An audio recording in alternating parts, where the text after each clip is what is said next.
So you want to know a little bit about cryptocurrency. It's a hot topic.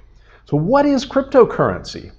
Well, let me take a step back, because to understand cryptocurrency, it's helpful to spend at least a little bit of time talking about a more basic question. And the question is, what is money?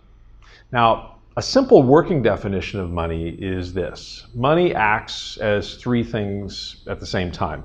Number one, it acts as a medium of exchange. It's a way that we can buy and sell things. Number two, it's a way to measure the value of things consistently. And number three, it's a way to store value as a simple type of investment. Now, a long time ago, we used to use gold or silver as money. In fact, gold and silver are still some of the most reliable ways to store or hold on to value on the planet today. But that's kind of beside the point. Now, in the old days, if you wanted to buy something, you might have to carry around these heavy bits of gold or silver. So it wasn't exactly convenient as a medium of exchange. But then somebody had the bright idea, hey, what if we just left all the gold or silver in a bank somewhere, and instead we could carry around these special pieces of paper that could act as a type of proof that we had enough gold or silver in the bank to cover any debts that we might have. So we could purchase things with them directly. You could take the money to a bank, you could swap it for gold or silver, you could pay for things, or you could just hold on to it as a simple way to invest and hide it up under your mattress somewhere. Well, then back in the early 20th century, governments decided that paper money shouldn't just represent real gold or silver in a vault somewhere. Instead, paper money started to represent the very idea of money, or that working definition of money that we talked about earlier. And that was the point in time where money just became a way to represent the value of something that we own, or the purchasing power that we might have using something like dollars, or the value assigned to those pieces of paper like dollars. And it was backed up by the reputation of various governments around the world that control the various currencies of the world through their central banks. So that's really important to understand. Now, if you fast forward to 2008, there was someone or a group of people that called themselves Satoshi Nakamoto.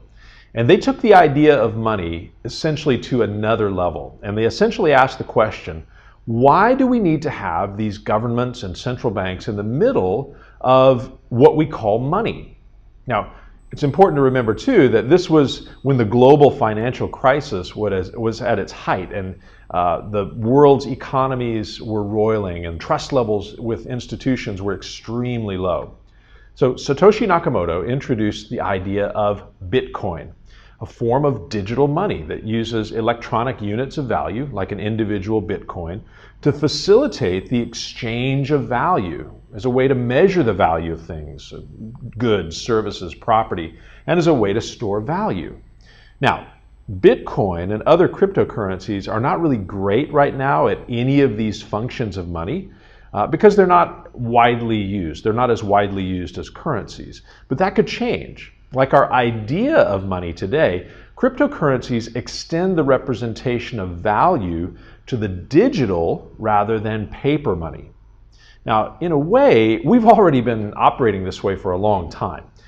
When you look at the balance of your bank account in dollars or pounds or yen, you might think that that's representing paper money that's stored in a bank vault somewhere. But in reality, those numbers on your screen, if you go online, are just representing the idea of money in the form of a currency as a store of value that's backed up by a government.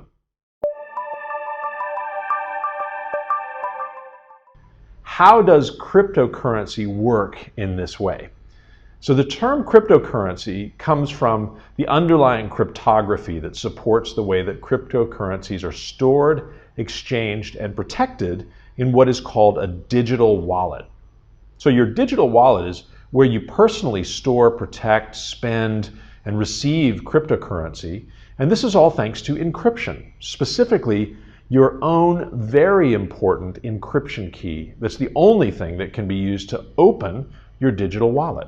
So cryptocurrencies are in many ways just digital forms of money that we're all used to, and yet it allows for us to transfer money peer-to-peer or person-to-person We can send value, that money, and we rely on technology, specifically extremely hard to break cryptography.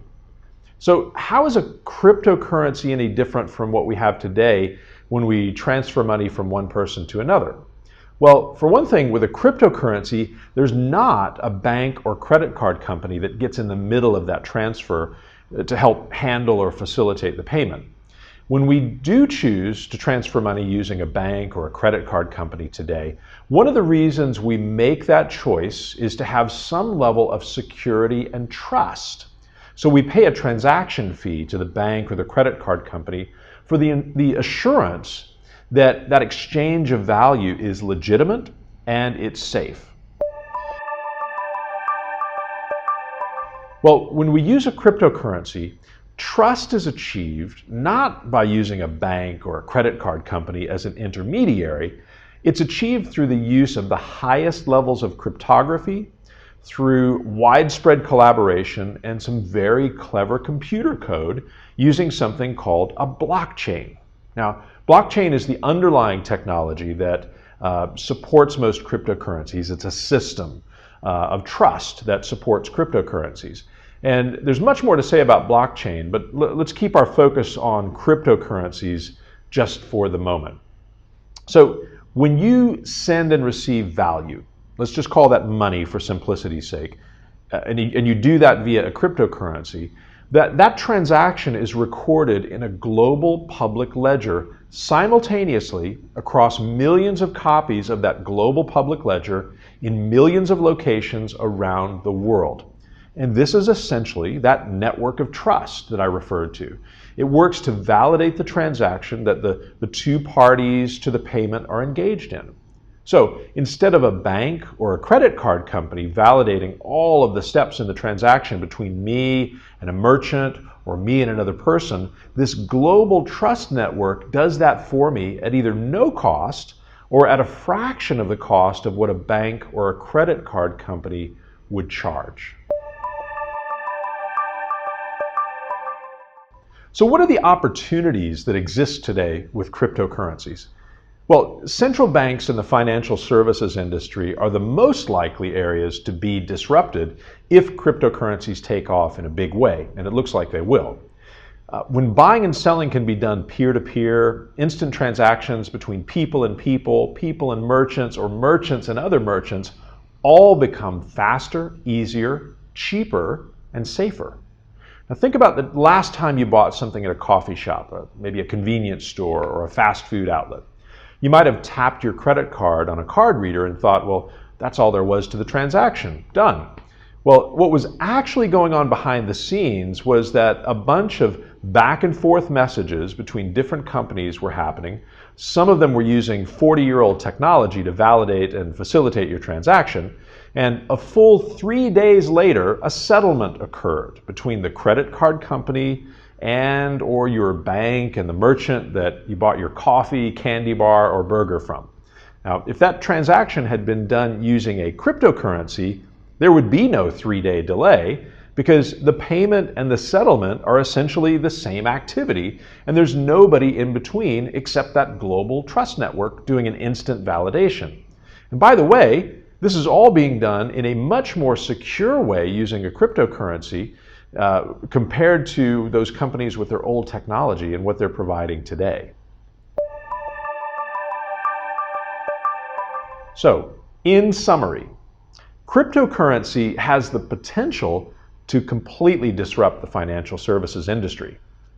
Don Tapscott, who's the author of Blockchain Revolution, great book, describes it this way.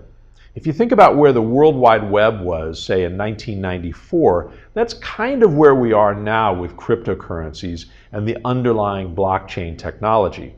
If you remember in 1994, if you're that old, it wasn't exactly easy to get on the web for anything but the most basic information sharing. But look at where we are today and how we use the internet today, how the internet has changed our lives and the economies of the world.